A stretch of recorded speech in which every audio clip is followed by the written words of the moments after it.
Bienvenidos a San Esteban Comunicación. Buenos días, Sixto. Buenos días.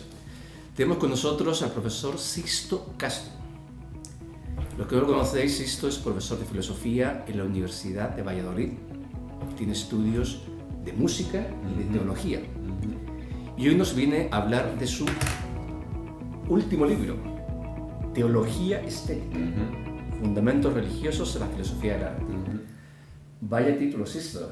Es un buen título. Supongo que no sé si vamos a vender muchos libros, pero el título casi tuve que lucharlo, así que... No me extraña. Está publicado en la editorial San Esteban de Salamanca. Sixto, cuéntanos un poco a los amigos de las redes, como sabéis, no sé si lo sabes y ahora yo te lo cuento, que tenemos mucho seguimiento, mucho tráfico desde Hispanoamérica, donde también eres conocido. La génesis de este libro, ¿cómo se gestó este libro? Bueno, digamos, la fase final del libro es, obviamente, el libro, y es el producto de muchos años de reflexión sobre sobre lo que enuncio en el tema, ¿no? Estas bases teológicas y religiosas que hay en el modo contemporáneo de pensar. Desde que empecé a explicar estética hace ya muchos años, hace casi 20 años, pues me di cuenta de que los autores fundamentalmente trabajaban en términos teológicos, utilizando conceptos teológicos, utilizando categorías pues, que en último término son las que hemos utilizado cuando estudiábamos teología y los que han hecho teología. Por tanto, eso significa que estamos pensando el arte de una manera, en cierto modo, análoga a como se pensaba lo religioso o lo divino en otras épocas. Y eso dice bastante respecto del arte y respecto de nuestra sociedad. Es decir, entiendo entonces que había en tu fondo, en tu finalidad, era mostrar cómo el arte utiliza categorías teológicas y muchos de ellos a lo mejor sin saber. Absolutamente, la mayoría de ellos no se dan cuenta y la mayoría de ellos que las utilizan de una manera más o menos consciente, en muchas ocasiones lo hacen de manera equivocada, ¿sabes? De manera errónea. Entonces, bueno, yo creo que era un tema muy interesante porque, como decía, se trata en el fondo de darnos cuenta de que pensamos las artes como una cierta forma de lo divino contemporáneamente. Buscamos una determinada salvación en las artes, buscamos que las artes nos expliquen el mundo, bueno, de una manera análoga a como hacía lo religioso en otra época.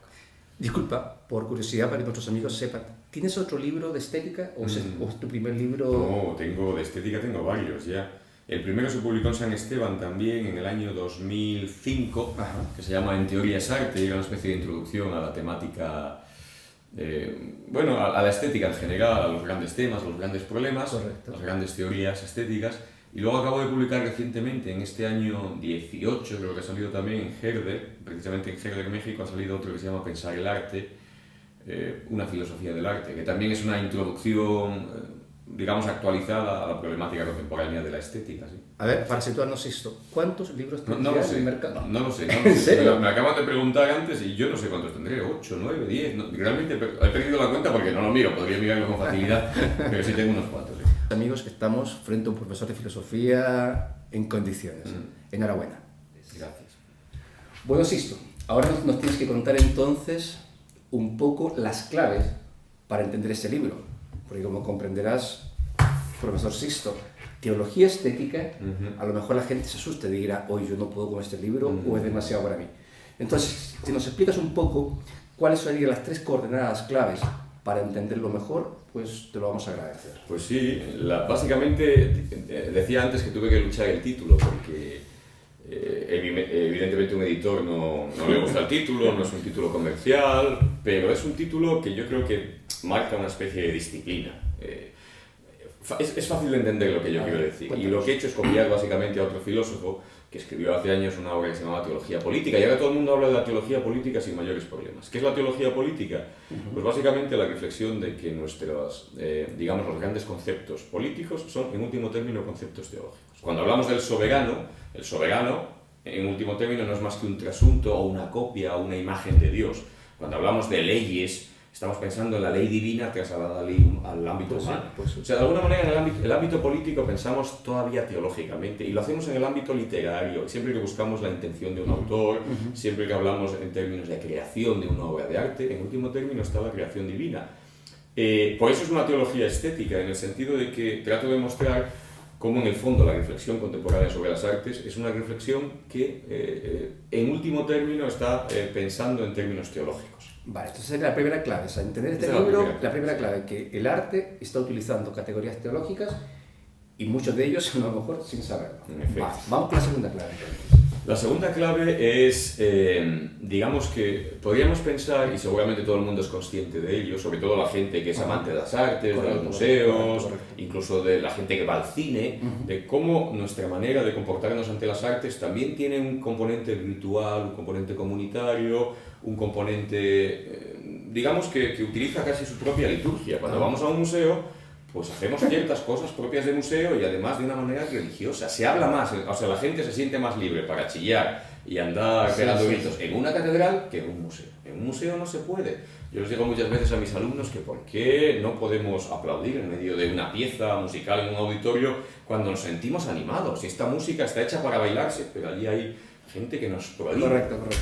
Entonces tenemos una especie de comportamiento muy religioso frente a las artes y al mismo tiempo lo que hemos hecho es, digamos, secularizar el espacio de las artes. Otro ejercicio, y lo cuento aquí en el libro que propongo a mis alumnos, es que vayan al Museo del Prado y se pongan a rezar. Atención, sí, es un ejercicio práctico. Yo luego me desvinculo de toda responsabilidad, pero les pido que vayan al Museo del Prado, o a cualquier otro museo importante, se pongan a rezar delante de una imagen religiosa. Correcto. A ver qué sucede.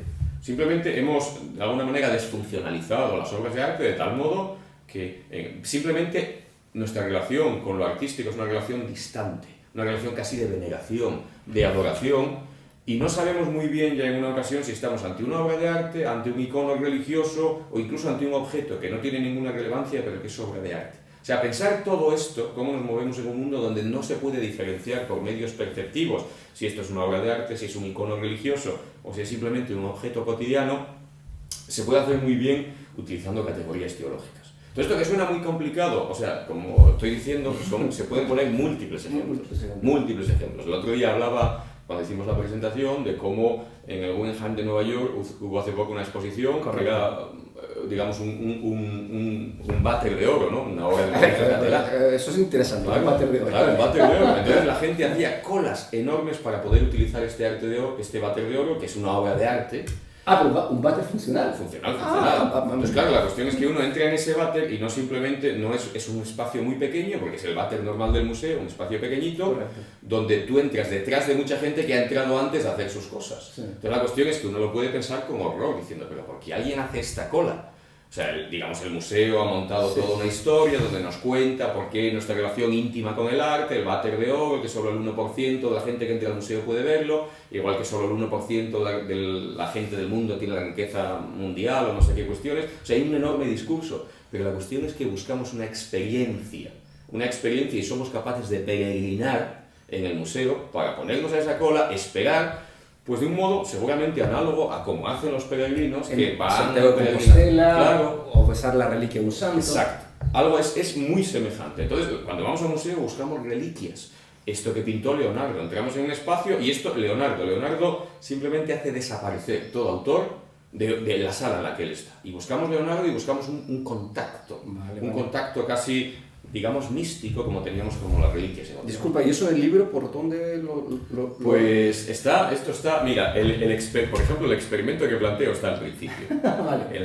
No sé, recuerdo, sí, en la introducción, pero lo del arte, no recuerdo exactamente. Los espacios de arte. Sí, aquí está, mira, por ejemplo, en el Guggenheim, aquí lo tenemos. O sea, toda la cuestión de digamos, los museos como espacio, aquí le llamo iglesias sin dioses, donde vamos buscando un espacio de salvación. Bien, museos como iglesias sin dioses. Iglesias sin dioses.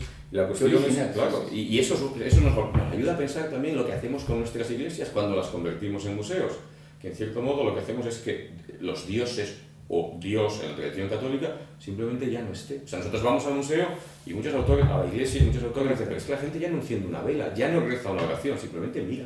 El otro día entré en una iglesia, venía viajando, en una iglesia, no voy a decir de dónde, simplemente yo quería, entrar a la iglesia. Entonces había que pagar por entrar a la iglesia y yo pregunté, oiga, ¿por qué hay que pagar? Entrar a la iglesia, como el museo de la iglesia, el claustro de la iglesia. Pero entré a la iglesia, oye, ¿por qué hay que pagar?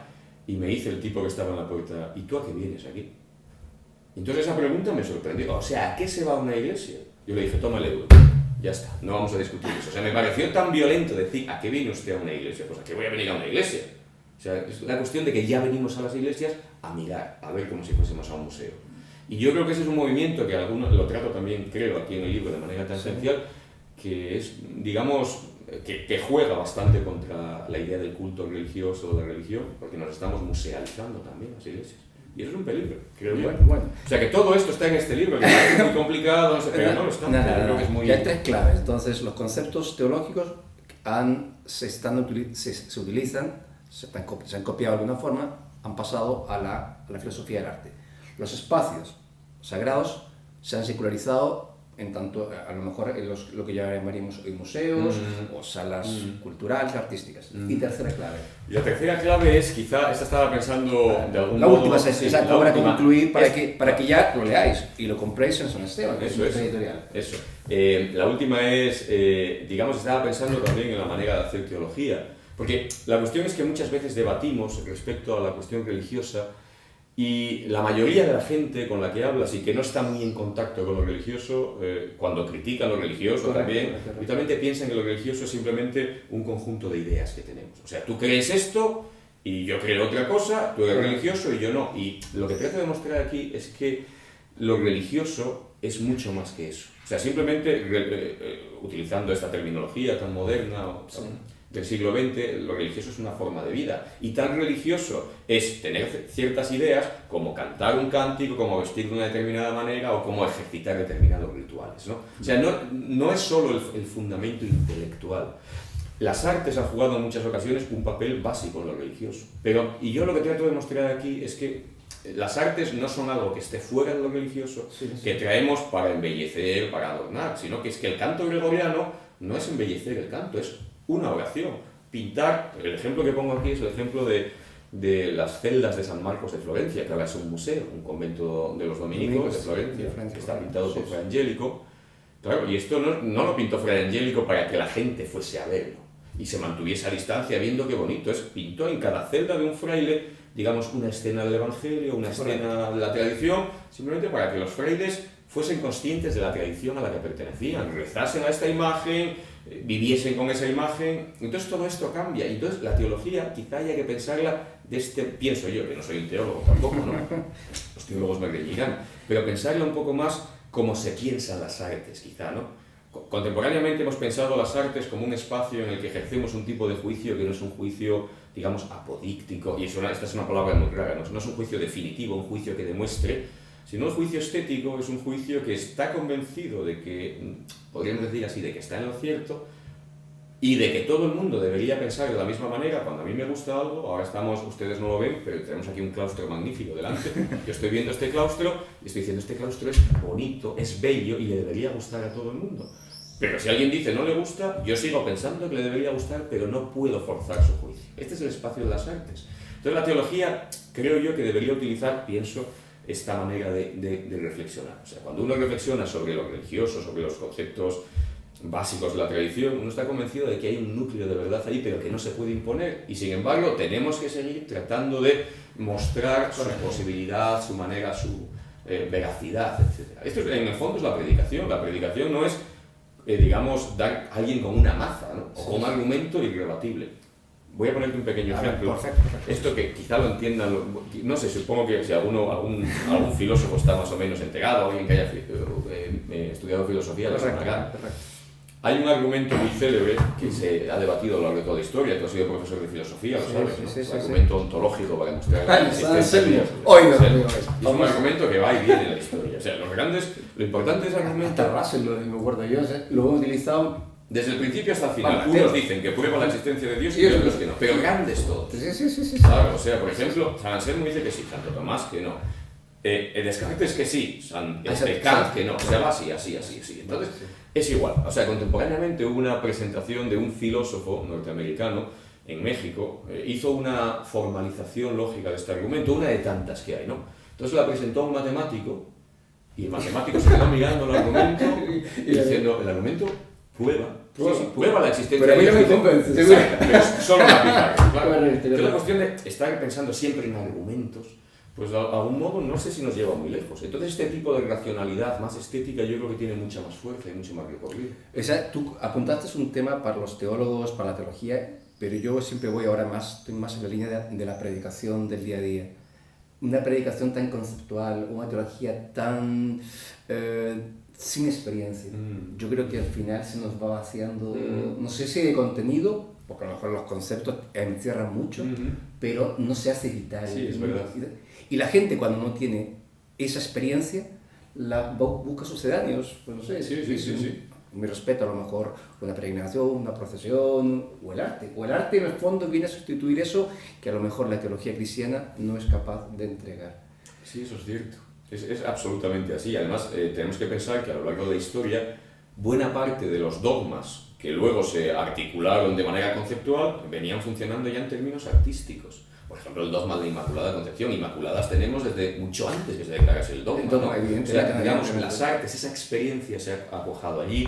O, por ejemplo, cuando nosotros hablamos de escatología, esto del infierno, el cielo, la salvación, nosotros lo pensamos en términos de imágenes. O sea, yo cuando veo un juicio final, tengo, digamos, mucho más claro que todo lo que han escrito los teólogos con sus conceptos, que no tenemos ni idea de cómo puede ser eso. O sea, es muy difícil conceptualizar lo que no puede ser conceptualizado. Y sin embargo, el espacio del arte juega muy bien en ese terreno, ¿no? Entonces, claro, una predicación mucho más icónica, a través de imágenes, a través de arte, a través de la propia experiencia corporal, yo creo que tiene mucho, en nuestra época seguramente tiene muchas posibilidades. Bueno, pues nos consuela saber que un filósofo, porque él se declara como filósofo porque es su especialidad, es lo que enseña, pues hoy nos esté, a los que estamos en la pastoral o en el día a día, pues oye, dándonos esas claves. Sisto, muchísimas gracias. Un placer. Y esperamos que este libro tenga una segunda edición. Ya sabéis que lo tenemos en San Esteban, aquí en Salamanca, y a través de la página web o a través de toda la red de distribución. Y te animamos a que nos escribas entonces la segunda parte de este libro. Bueno, estamos en ello, ya sabes. Esto puede salir dentro de muchos años o puede salir dentro de un mes, uno nunca sabe, pero en ello estoy, sí. Pues nada, esperemos que os guste, os invitamos a que hagáis la lectura. Seguro que creyentes y no creyentes nos dará que pensar. Y ya pensar en nuestro mundo es más que importante. Muchísimas gracias. Gracias.